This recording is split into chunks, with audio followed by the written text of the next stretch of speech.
what we're really trying to do is have a look at what the city is typically going to throw away, and we're going to, we have been really unpacking it for what its value is. So looking at it, for example, coffee, looking at what is the makeup of coffee and what is its value, and what kind of technology can we apply to it to extract the most value. And what we've been doing is not just about the nutrient value of the product, it's also about the community value or the collective value. So how can we make products and services in ways that engage as many people as possible whilst healing soils? That's what we're doing. Fantastic. With local involvement, who have you partnered with locally to make this work? That's from the collection stage through to the application. Oh yeah, you need to partner with everyone, and I think you've got to start with demand, and that's what we've done. I feel in the moment of honesty, the thing we've done well is work backwards from demand. Yeah. So when I say demand, I mean who is going to buy the product and why are they going to buy it, and what is the story that will make someone buy it. Yeah. So we've started with the client first, with Humusol. So what did you need? When we started making Humusol, we went to the lawn fanatics and said, what would it look like for you to buy it? Yeah. And so we started with the part of the community that might buy the product, and then we started to work backwards with the businesses and the people in the community that might help us make that product.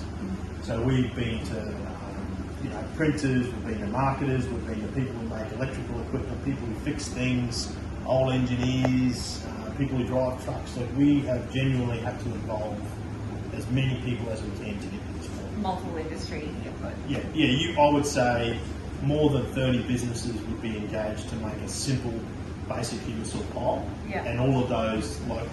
And so they would all have some involvement or some attachment to the product in one form or another, from a person who collects the feedstock to the person who makes the product, or to the person that buys it. We have to work with and listen to and understand all of those people. Yeah, that's amazing. And in terms of being able to reduce their waste input as well, that's a big plus for those companies that are joining with you in this process.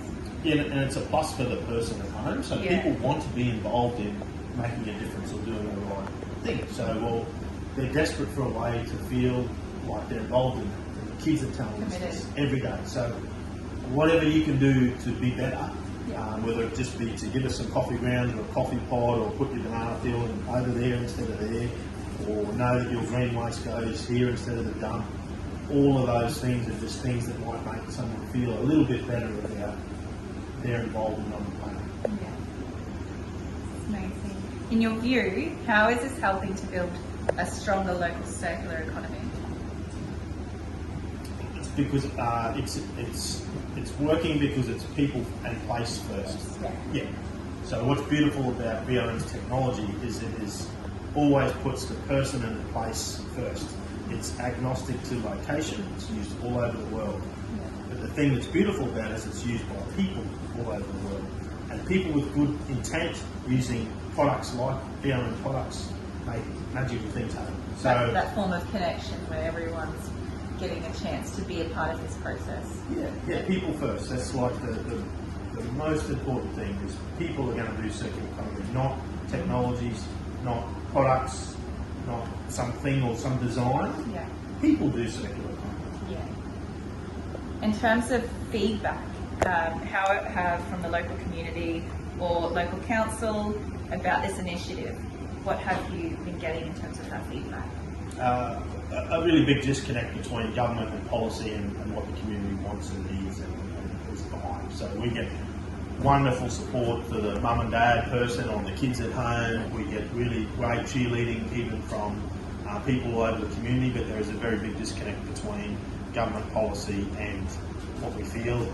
I guess that's part of being first in a way, but we take great comfort and inspiration from the everyday person that gives us feedback. Yeah. We probably would have quit if it wasn't for them. Yeah. It's true. Yeah. And in terms of what's next for At the Soils, where do you see this going in terms of a model in the region or even further? Well, we start here first. So we're actively, and for years now, turned away interest from other places. Because one, we don't really know how to do it here just yet. So we want to keep co-creating with the community here, build a research hub in Townsville, it would be a global exemplar, I believe, community-led industry research for sector economy. We'll do that here, and then we'll figure out the systems and processes and safeguards for that, and then we'll look at replicating some of